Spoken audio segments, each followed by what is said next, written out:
શાળાની દિવાલો પર તિરાડો, છતના પોપડા ઉખડી ગયેલા, પાણી માટે કોઈ વ્યવસ્થા નહીં, શૌચાલયો ખંડેર હાલતમાં,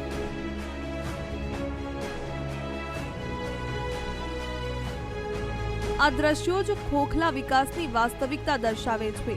તેવામાં આજે દિલ્હીના શિક્ષણ મંત્રી મનીષ સિસોદિયા ગુજરાતના શિક્ષણ મંત્રી જીતુ વાઘાણીના મત વિસ્તારમાં જ શાળાઓની મુલાકાતે પહોંચી ગયા હતા। મનીષ સિસોદિયાએ હદાનગરમાં આવેલી સરકારી શાળા નંબર 62 અને સિત્સર ખાતેની કેન્દ્રીય શાળાની મુલાકાત લીધી। શાળામાં એન્ટ્રી સાથે જ પીવાના પાણીની વ્યવસ્થાની હાલત જોઈ શકો છો। પાણીનો આરો પ્લાન્ટ તો બંધ હાલતમાં છે, પરંતુ એક ટાંકીમાંથી બાળકો સીધા જ ખરાબ ગ્લાસમાં પાણી પીવા માટે મજબૂર છે। ત્યાંથી આગળ વધતા ટોયલેટની હાલત તો જાણે ખંડેરમાં પહોંચી ગયા હોય તેવી હતી। ગેંડીના નળમાં તો પાણી આવતું ન હતું, પરંતુ ટોયલેટમાં જતા દિલ્હીના શિક્ષણ મંત્રીને દુર્ગંધથી ભાગવું જ પડ્યું। સ્કૂલના ઓરડામાં પ્રવેશ કર્યો તો દિવાલો પર પોપડા ઉખડેલા હતા, ખૂણે ખાંચરે કરોડિયાના જાડા લટકી રહ્યા હતા, કબાટો પર એવી તો ધૂળ જામી હતી જાણે વર્ષોથી કોઈ સાફ સફાઈ જ ન થઈ હોય। જ્યારે ક્લાસમાં નાના ભૂલકાઓ નીચે બેસીને ભણી રહ્યા હતા। આ દરમિયાન અમે મનીષ સિસોદિયાની સાથે વાત કરવાનો પ્રયાસ કર્યો તો તેમણે શું કહ્યું, આવો સાંભળીએ।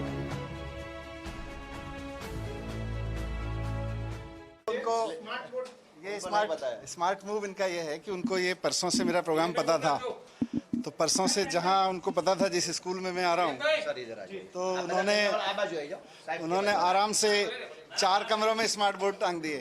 अब उनको नहीं पता था मैं दूसरे स्कूलों में भी चला जाऊंगा, तो अभी यहाँ तो स्मार्ट बोर्ड छोड़ो, यहाँ डेस्क नहीं है। अब गुजरात के लोग जब अपनी सरकार चुनते हैं तो इसीलिए चुनते हैं कि गुजरात के लिए काम करने में सक्षम हो।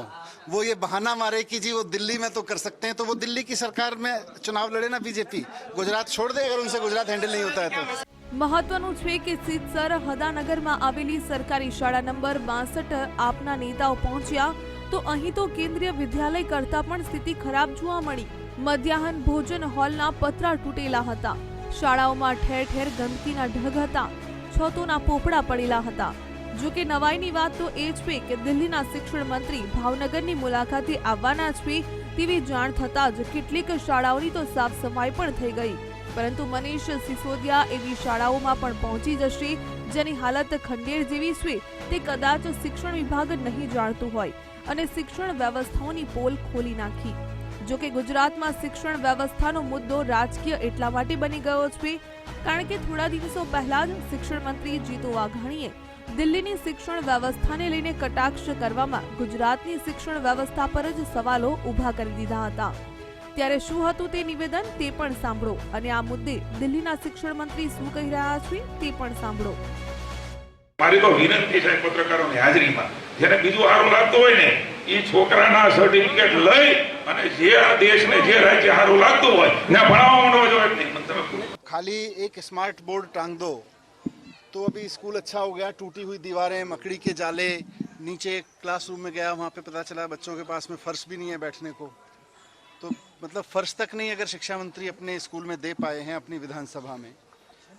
टूटी हुई दीवारों के बीच में, मकड़ी के जालों के बीच में, सड़े हुए वातावरण में अगर हमारे बच्चों को पढ़ा रहे हैं वो, तो जिन लोगों ने शिक्षा मंत्री जी को चुन के भेजा, जिन लोगों ने शिक्षा मंत्री जी को शिक्षा मंत्री बनाया, कम से कम उनका तो ध्यान कर लेते कि उनके बच्चों को इतनी टूटी हुई दीवारों में, मुझे देख के डर लग रहा है कि इतना रिस्की है, कभी भी गिर सकता है, और इतनी गंदगी कि मकड़ी के जाले साफ करने के बावजूद नहीं हटे। सुबह से सफाई लग रही है, उनको पता है मैं आ रहा हूँ, सफाई लग रही है, उसके बावजूद अभी भी मकड़ी के जाले नहीं हटा पाए। 4 स्मार्ट बोर्ड टांग के स्कूल में वो कहना चाहते हैं हमारी शिक्षा व्यवस्था ऐसी हो गई है, तो मजाक ना करें। ગુજરાત મોડલના પ્રચારના ઢોલમાં રહેલી પોલ દેખાઈ ચૂકી છે કારણ કે તાજેતરમાં જ વિધાનસભામાં સરકારે સ્વીકાર્યું કે રાજ્યની 700થી વધુ શાળાઓ તો માત્ર એક શિક્ષક દ્વારા જ ચાલે છે। તેવામાં શાળાઓની આ ખંડેર સ્થિતિ ગુજરાતની શિક્ષણ વ્યવસ્થા પર મોટો દાગ છે। આશા રાખીએ કે અન્ય રાજ્યોના નેતાઓ અહીં આવીને ગુજરાતના વિકાસ મોડલના દેશભરમાં લીરે લીરા ઉડાવે તે પહેલા સરકાર કાર્યક્રમોમાં કરોડોના તાઇફા કરવાનું બંધ કરીને સરકારી શિક્ષણની સ્થિતિ સુધારે।